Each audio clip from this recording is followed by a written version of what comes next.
South east এশিয়ার অলিগলি যারা ভালোবাসেন তাদের কাছে পেনাং এক আবেগের নাম।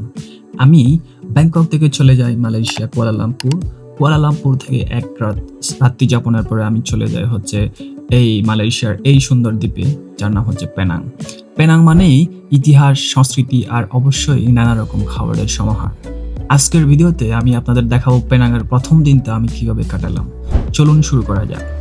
সকালটা শুরু হলো বেশ দারুণভাবে। আমি ঠিক করলাম আজ শুধু শহরের চারপাশে হাঁটবো এবং শহরটাকে ঘুরে দেখবো, যেহেতু আমার নির্দিষ্ট কোনো প্ল্যান ছিল না। সো আমি সকাল সকাল বেরিয়ে পড়লাম ব্রেকফাস্টের খোঁজে। হাঁটতে হাঁটতে ঢুকে পড়লাম একটা ছোট এলাকার চাইনিজ রেস্টুরেন্টে, লোকাল একটা চাইনিজ রেস্টুরেন্টে। নাস্তার সাথে নিলাম এক কাপ কফি আর ফ্রেশ জুস। তেমন কিছু ফ্যান্সি না, but it was perfect. Breakfast শেষ করে আমি হাঁটা শুরু করলাম জর্জ টাউনের দিকে।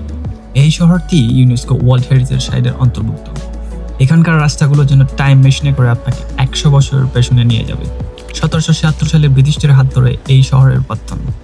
চাইনিজ, মালয় আর ইন্ডিয়ান সংস্কৃতির এক অদ্ভুত মেলবন্ধন এখানে দেখা যায়।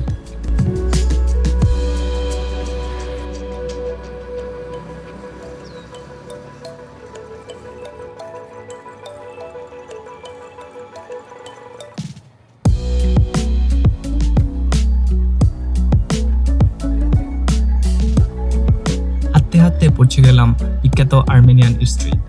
আর্মেনিয়ান স্ট্রিটের বিশেষত্ব হলো এখানকার ভাইব। এখানে পুরনো আমলের স্থাপত্যের সাথে আধুনিক ক্রিয়েটিভ আর্টের এক অদ্ভুত মেলবন্ধন চোখে পড়ে। এখানে এসে বুঝলাম কেন এটা এত বিখ্যাত। চারিদিকে স্ট্রিট আর্ট যা পেনাংয়ের জীবন দ্বারা তুলে ধরে।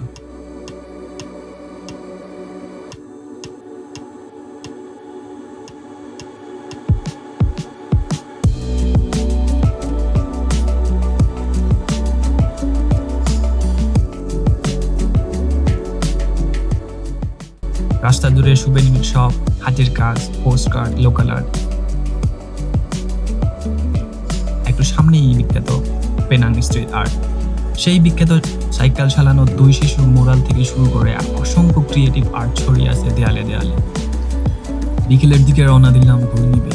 দুপুরে রোদে হেঁটে একটু টায়ার্ড হয়ে পড়েছিলাম, তাই হোটেলে গিয়ে লম্বা একটা ঘুম দিলাম। শরীরটা রিচার্জ করার দরকার ছিল। পেনাংয়ের প্রথম দিনটা এভাবেই কেটে গেল। ইতিহাস আর আধুনিকতার এই অদ্ভুত মিশেল আমাকে মুগ্ধ করেছে।